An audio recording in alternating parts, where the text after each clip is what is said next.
On this week's Back to School broadcast, we take you to school camp, go behind the scenes with the ropes course instructors at new student orientation, talk with Vice President of Academics Edward Miller, and go under the lights with Big Red Athletics. Lawrenceville's 10-minute newscast begins right now. From the studios inside the Lawrenceville School's historic Pop Hall, this is L10 with Aidan Duffy.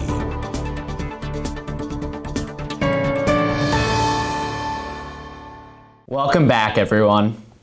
The 209th school year officially began as students arrived on campus.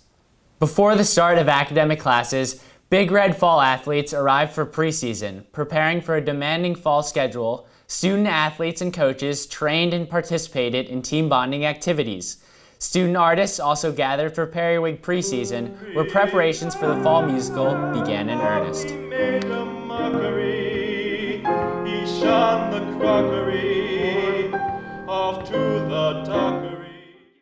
On September 4th, Headmaster Murray discussed the importance of civil discourse, as well as the critical role of a free press, in his convocation address, Speaking Truth to Power. Remembering his friend and journalist Paul Klebnikov, who was killed while editor-in-chief of Forbes Russia, Murray said, "I tell Paul's story not simply because the notion of a free press feels increasingly under siege, not simply because voices of authority are attacking the credibility and legitimacy of the press in our own country, but to remind us of the voices that have served as a conscience, that have urged us to resist cynicism, to believe in freedom, to have faith in humanity." After his speech, Murray awarded 4 House Cups. Stevens won both the Chivers and the Adams Cup for having the highest grade point average and the greatest commitment to community service, respectively.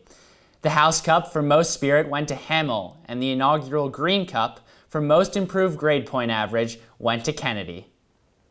On September 11th, Laurentians marked the 17th anniversary of the terrorist attacks in New York City, Washington, D.C., and Shanksville, Pennsylvania. Remembering all those who perished in the attacks, especially members of the Lawrenceville school community, students, faculty, and staff gathered at the Peace Pole for a solemn assembly. For some Laurentians, the highlight of their summer is working as a school camp counselor. SCAMP, a long-standing Lawrenceville tradition, provides a free sleepaway camp experience for local underserved students. L10 was there and brings you this report. So school camp provides a sleepaway camp experience for 30 students from inner city Trenton or Harlem or the surrounding areas, and it's completely free of charge to those families. When it comes to our students at Lawrenceville, it's basically a leadership laboratory. Same as Lawrenceville, there's a lot going on all the time, but it's a lot of fun activities, and the kids we get to work with are amazing.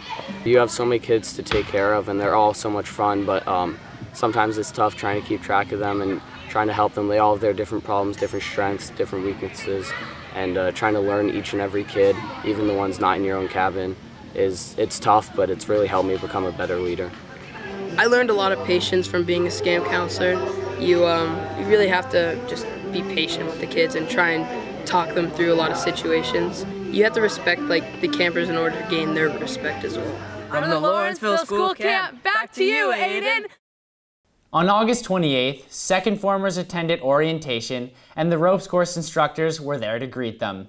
Senior arts correspondent Isabel Sweeney caught up with the RCIs during team building activities and found out just how much planning and training they do in preparation for opening days. I'm here at the ropes course with the freshmen for their orientation, and I spoke with Mr. Hughes and the head RCIs about their experience in these opening days. What have the RCIs been doing for the past 2 weeks in preparation for new student orientation? So we had preseason, so we came at the same time as the football team, and we spent the first weekend going to George Mason University, and we facilitated on a ropes course there. And so they got to experience their own team building ropes course experience on an element that there's only 4 of in the world, called the Total Team Challenge. What would you say is the most challenging part of this new student orientation? I would say the most challenging part is getting people excited. It's been really hot the past few days, but the second formers have done a great job of coming out with a good attitude ready to play some games and go climbing. As a head RCI, what do you do to welcome and prepare both the new RCIs and the new students to Lawrenceville? In the first week that all the RCIs come back, we initially start bonding. We do all the activities that the second formers, that the athletic teams do, that the prefects do. We do all the activities as a group to initiate our bonding. We try to train the new RCIs with the new games that we play every year, and also how to belay, which is a really important part of the ropes course. So as heads, we try to facilitate team bonding by playing a lot of games, especially ones that are energizers like Kumcha or Yeehaw that get everyone happy and excited to be here. And what would you say is the most rewarding part for you and for the RCIs about this week? I think it's a lot of fun. No matter how tired they are after this really long 2-week process and everybody's getting themselves ready for classes to really begin on Monday, I think when you hear people laughing and playing and having those breakthrough experiences on the challenges, whether as a group or an individual climbing really high and doing something that they haven't done before, that powerful breakthrough moment is what we kind of live for out here. Thank you, Izzy. In our first of a series of conversations with student council representatives, senior news correspondent Makayla Boxley sat down with Vice President of Academics Edward Miller to discuss his goals for the upcoming school year. So I remember in your platform last year, something that stood out to me was your description of the academic rep's role, being that of somebody who needs to identify the problems, find solutions to those problems, and then figure out how plausible those solutions are. So how have you seen that ring true now that you have the position? All right, yeah, so the main reason I said that is because I believe that neither myself nor the other people on the student council are the only people in the school community that know the solutions or have ideas that can help the school. And I really thought it was important to facilitate any suggestions or any ideas from the wider student body to get them to who needs to hear them, listen it out, and then find out if it can be implemented. A student had brought up to me that the freshman positions weren't getting that much representation in terms of the wider school community, especially with the academic council that I plan to utilize more this year. So since then, I've brought this idea to Dr. Laws and to Ms. McMillan, the level director for second form. We talked about it, and we're currently in the works to make sure that the second formers get a bigger voice on the wider school issues, especially on the academic council that I plan to create. So what did you see in the community and in your peers' academic lives that drew you to run for your position? I really wanted to take a practical approach to the things happening in the school. I'd seen a lot of empty promises, and a lot of people have complained about that throughout the years, and I really wanted to be able to stand up on stage and not say anything more than I'd be able to do, but also open up the doors so that if there are other things, and they will be able to be implemented.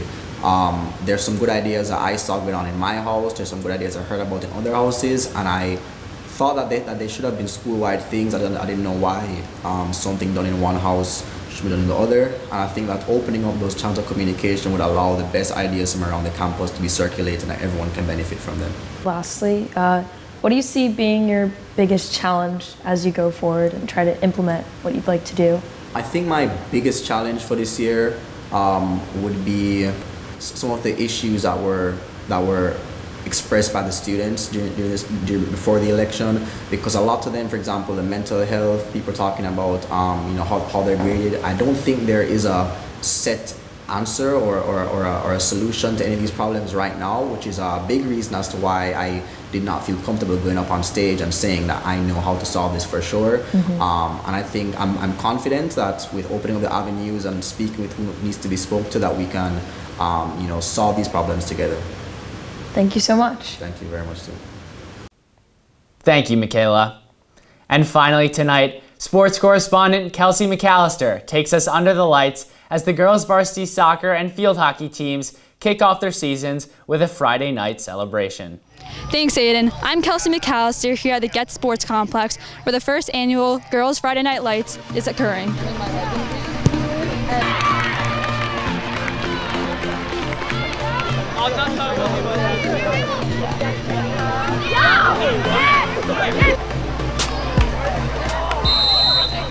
What's your favorite part of tonight been so far? The food, definitely, because I like to eat. Then secondly would be the girls, they killing it right now. 4-zip, they rocking it. And then 3-zip on the field hockey side, so we Big Red repping well. And how's the turnout been so far tonight? It's been great. We got a lot of chants going on right now. It's a lit atmosphere. What's your main goal of this event? My main goal is to make sure that everyone comes out, has a great time. How did you prepare for the Friday Night Lights? Well, Student Council prepared for the Friday Night Lights by hiring DJ Howard to kind of keep the spirit up, and we made sure there were food vendors because we knew the people would get hungry, and just to make sure that there was as much spirit as possible at the event. And how do you think the spirit is right now with the fans? I think it's going pretty well. The game's just starting, but I think once it comes to halftime and once everyone goes to have food, it's going to be a great time. Do you plan to have any more events like this in the future? Yeah, there's like a lot of episodes coming out with Sports-Wise. We're going to have many more in the future. How did this win kick off your season? I think for us, we really wanted to make a statement for the rest of our season, and so that meant coming out really fast and scoring quickly. And would you guys want to participate in another Friday Night Lights in the future? I think for sure the atmosphere was super fun out here. We loved hearing everyone cheer for us and teams supporting teams, and even we'd love, I feel like, to have other teams have this experience too. What was it like getting such a dominating win to kick off the season? Really, really exciting. Awesome to be out here and start off on such a high note. And how is it like having all the fans here supporting you? It makes it like such a school event and so much fun to be a part of. It was nice to have a little light shown on the girls' teams this time around, and I just felt like it was so nice to reward their hard work and all that effort they put into this. Thank you, Kelsey. To conclude tonight's broadcast, all of us here at L10 want to echo Headmaster Murray's remarks during convocation on the importance of journalism and a free press. Mr. Murray, we embrace your challenge to speak truth to power and will continue to hold ourselves to the highest standards of journalistic integrity and be activists for the truth. That is our broadcast for this Friday, September 14th, 2018. From all of us here at L10, thank you so much for watching, and good night. Congratulations to repeat House Olympic champions, Cleve House.